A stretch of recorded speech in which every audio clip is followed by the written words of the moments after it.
As an aspiring HR professional, or perhaps as an HR practitioner, if you're wondering what you can do to build a people centric environment in your business, you're going to love this episode.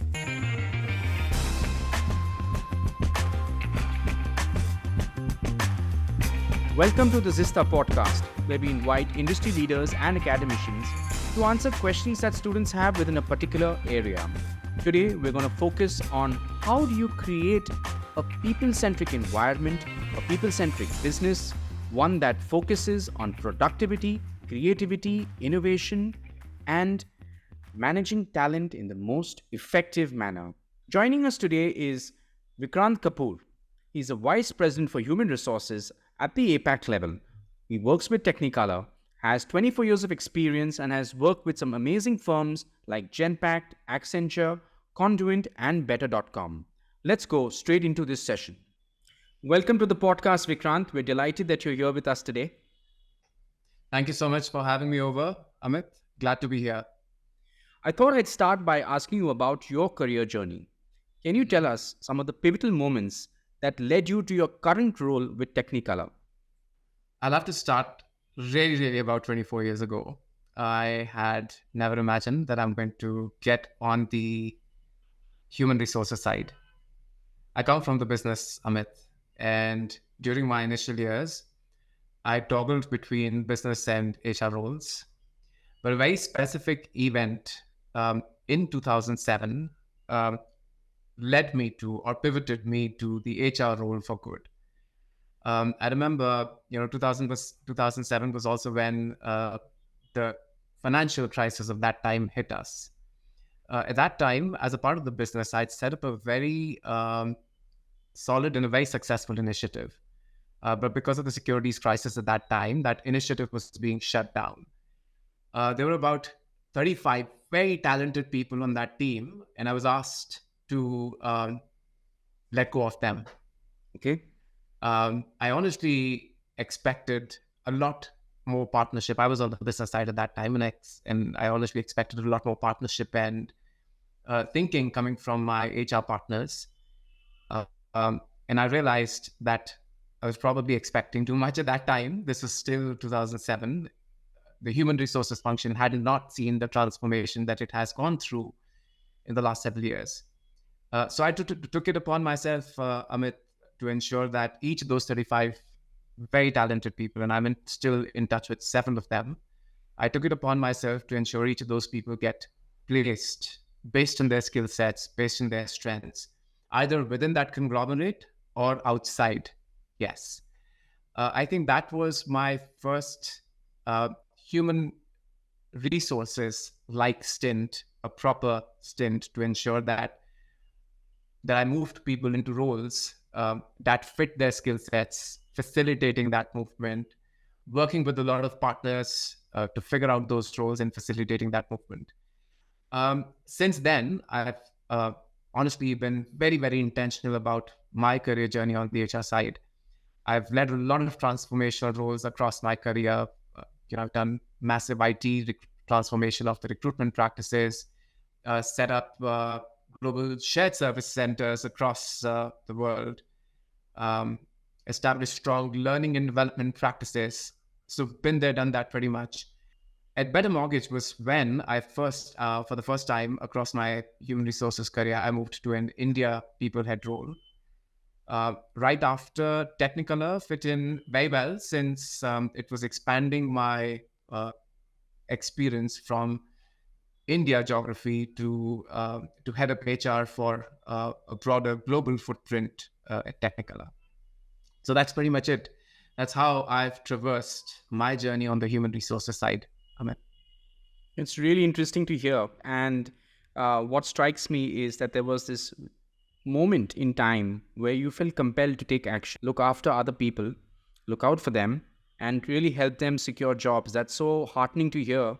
I'm sure that would have been life-changing for you and helped you to pivot to HR. And I think in terms of the organizations where you've worked, I think they're lucky to have a person in HR like you, because it's really important to have someone who not only looks at the skills and competencies that are required within the organization, but also looking at the well-being of employees and their respective career paths and journeys, right? Always, Amit. I think to my mind, it's a very simple fundamental that firms become successful when they are able to uh, create the best value for their clients. And they can only look at their talent um, to build that best value. Now, I think the job of a human resources function is to build enablers of our employees creating that value for our clients and to remove the hurdles that come in the way of delivering their best. I honestly, I'd like to believe that I live it. I'm always the one asking tougher questions, but I think um, it's fulfilling. Definitely, it is fulfilling. All right.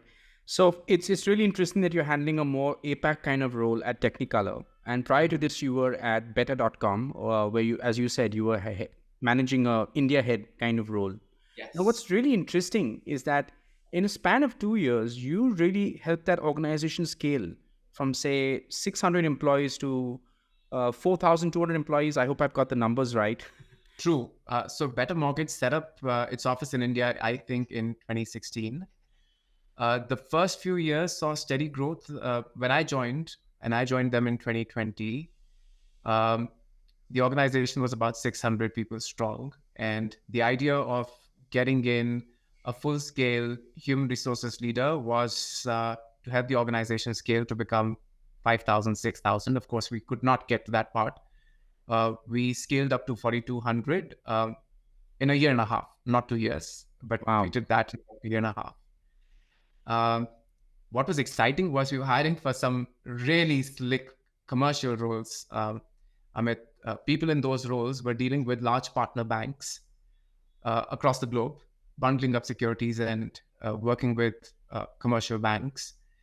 We were hiring for compliance teams that could do a whole lot of legal analysis on our sales and purchases on the mortgages that we were selling. We were hiring professionals with underwriting, with knowledge, material, and real-time knowledge of underwriting skill sets for the US market. And of course, we were hiring the tech and the product talent. What worked for us was a solid partnership between the HR, the TA teams, and the business. Of course, we were aided by a whole lot of technology, curated assessments, focus on hiring experience, pre-joiner onboarding.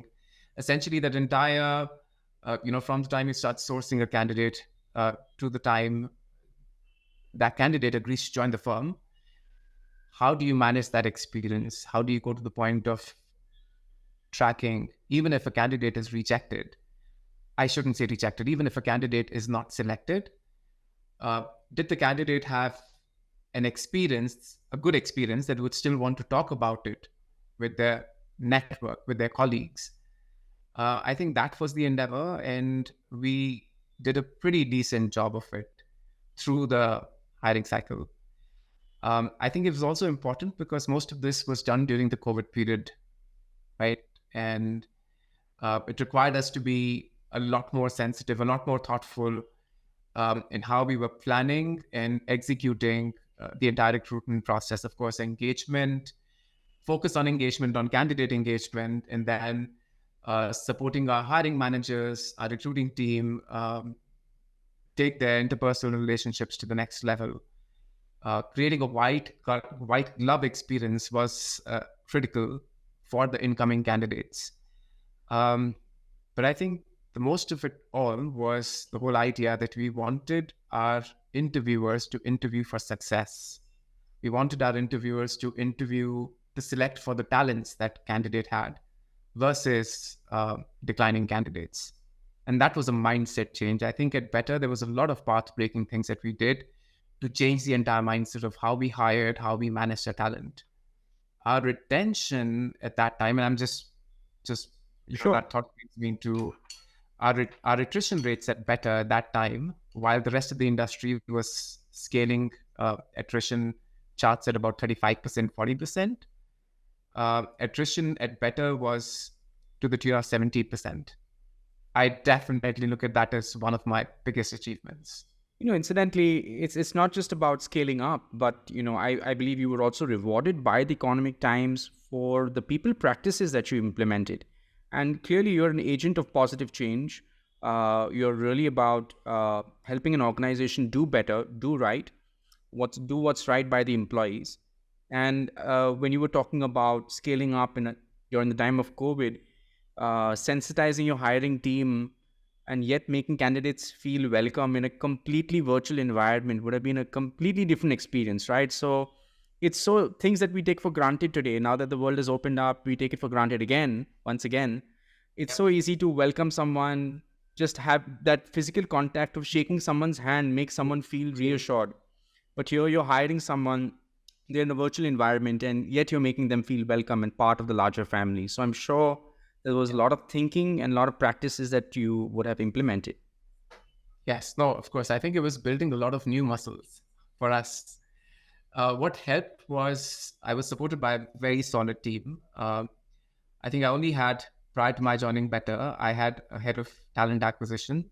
But as we built the rest of our team, the HR operations, the HR business partnering, the learning and development teams at Better, I think we were able to get people who thought alike,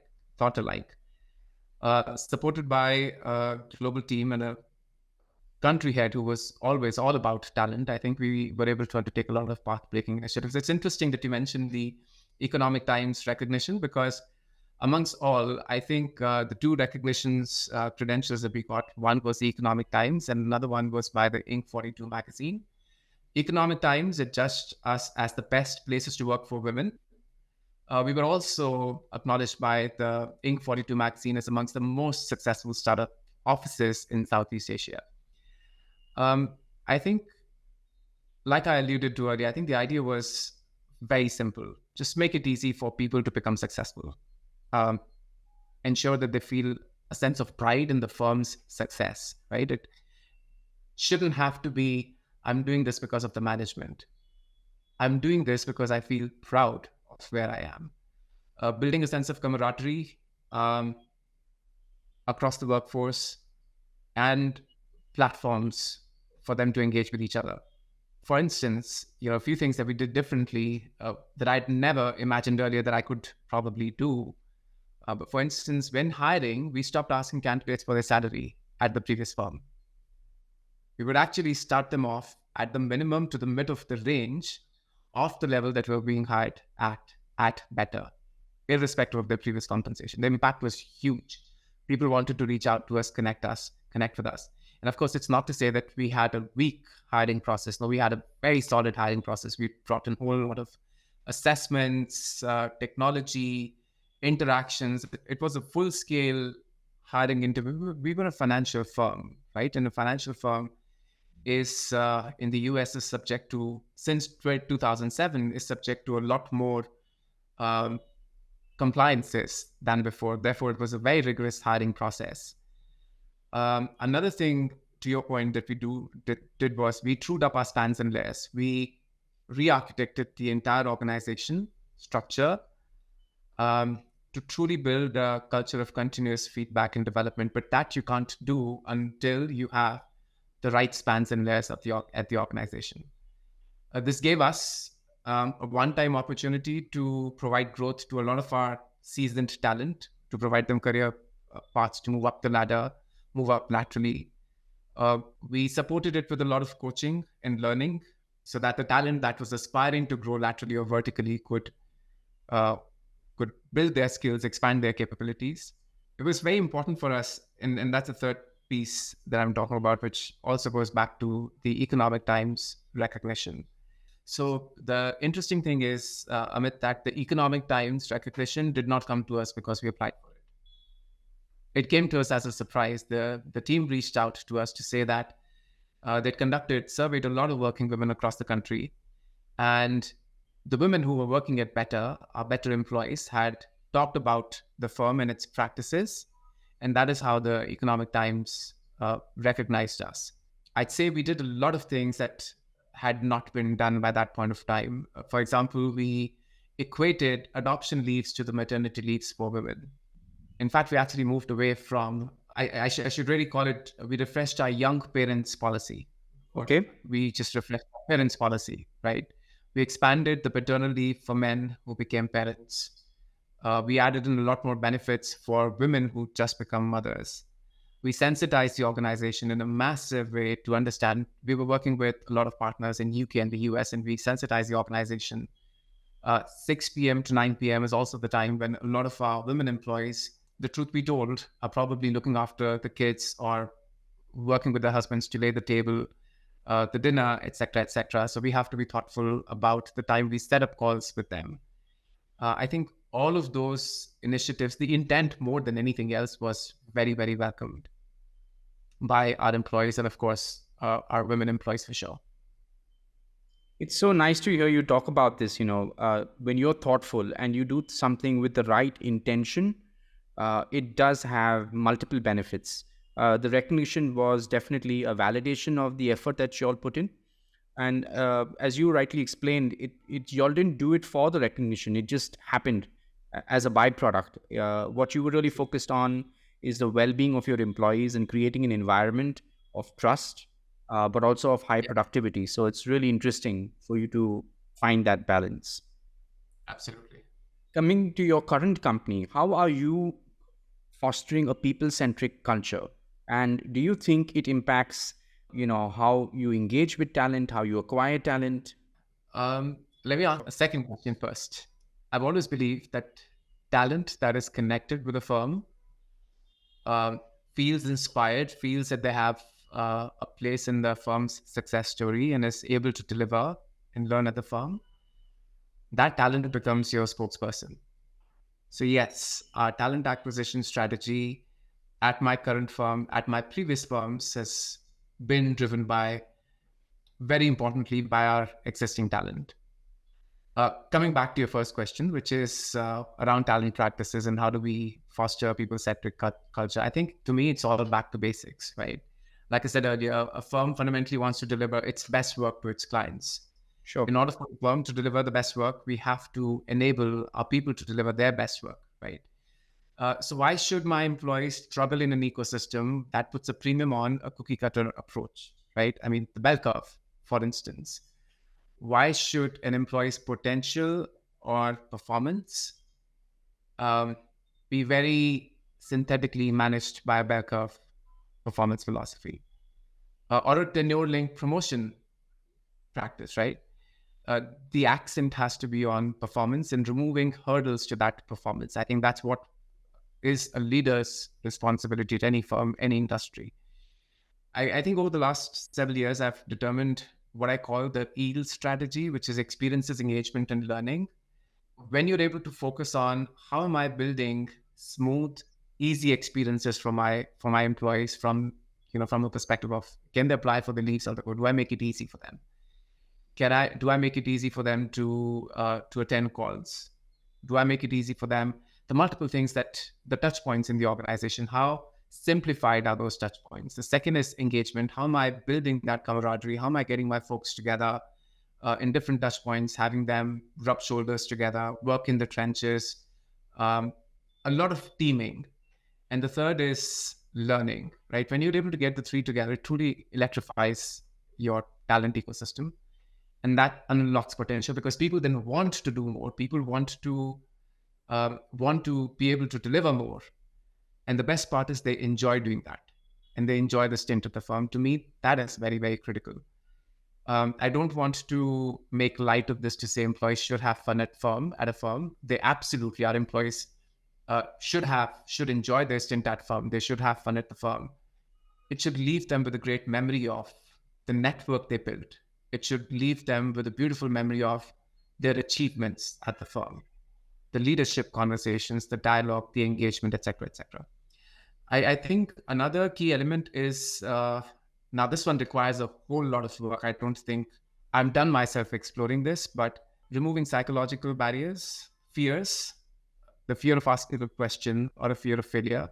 I think that is very, very important. And that's the next mountain more HR leaders need to scale.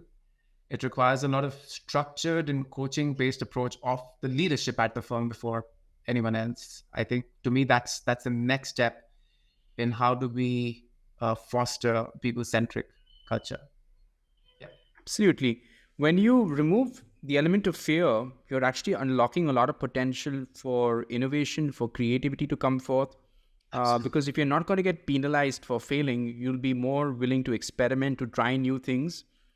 And all of us know that businesses, if they keep doing the same things again and again, your performance begins to suffer. So you have to look at new ways of conducting your business, new ways of achieving an end objective, and having that culture which allows you to do that, allows you to excel, will really Mhm. propel innovation and creativity in the organization. Absolutely. Absolutely. And when an employee feels that they can be a part of that creative dialogue, creative process, without the fear of reprimand, it's amazing the kind of thinking hat they come with, the kind of ideas that they come with. The sense of empowerment in such a space is phenomenally different. And they don't want to leave then. Let me ask you another question. And I think as organizations grow, you have people, you organize people into different functions and departments. And then there tend to be these silos that tend to develop. So people will think about their department or their function first. And sometimes, the communication between different departments begins to drop. And therefore, the productivity of the organization begins to drop. So, what can an organization do to actually enable a more free exchange of ideas, information, and dialogue between these departments so that you're trying to kind of break through the silos? I think the process of silo breaking has to be done at a leadership level. At an employee level, I mean, we can set up a whole lot of systems, uh, dialogue, opportunities for dialogue, social networking.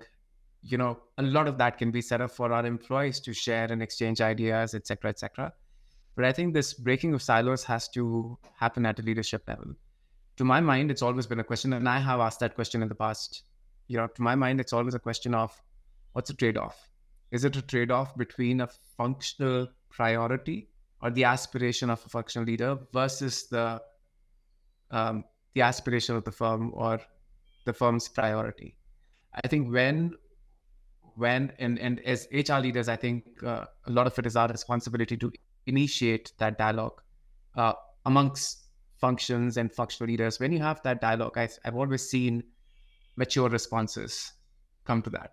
And on the basis of that, you can build around processes that facilitate exchange. Because if a leader signed up for it, then you can always set up the mechanisms that facilitate that exchange, that dialogue, that cross-functional thinking, the brainstorming sessions, the design. You can bring in elements of design thinking. The biggest outcome of cross-functional thinking that I would like to believe that pretty much every leader would understand is unlocking the value chain potential, right?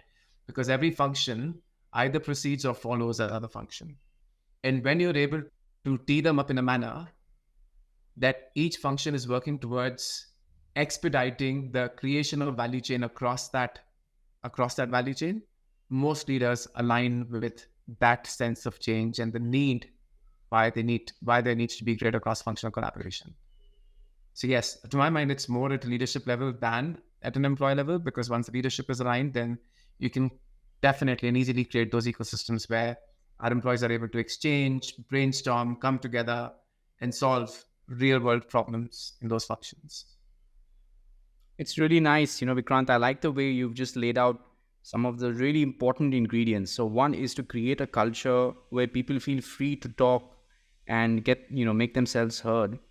But also, another important thing that you talked about was driving things from the leadership level. Because when leadership is committed to a specific cause or maybe an approach or a thought, a way of thinking, it percolates down and it really happens. Because without Yeah. leadership support, so many initiatives fail, even though they're good initiatives. So, securing support at the leadership level is so important. And I think you've articulated that excellently. So, thank you for that. Glad to. Okay. In terms of people looking to build a career in HR, what would you give them as, your distilled advice? Is there something that they should do to succeed? What can they, try and maybe build upon more? Anything that you could say at this point? I think as an HR, I let myself be driven by three fundamentals. The first one is being able to spot passion in our talent, being able to spot bias for action, being able to spot the ability to apply themselves, right? I think every time an HR person comes across talent which have even one of these three traits, latching onto that one trait, an HR person can build an ecosystem of support to build the others. HR's responsibility from an employee's perspective is to help them explore their own potential, working alongside their leaders and supervisors. I think that is what an HR person, HR professional should always have an eye for. Understanding what is my talent, who's my talent, what are their skill sets. I think that's the first one that I will speak from an HR perspective, which is entirely employee facing. The second skill set that I'd recommend, that HR people are really problem solvers, right? HR professionals have this very unique vantage point, which I'd like to call the ringside view, which allows them to see the broader picture. A lot of times people who are within the ring, they're not able to see it, right? And there could be conflict, there could be confusion, there could be lack of collaboration, there could be a whole lot of things.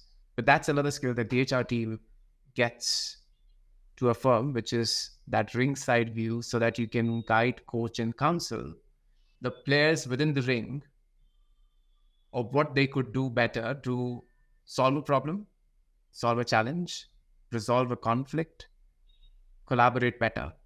The third, stemming from this very part, is the ability to articulate.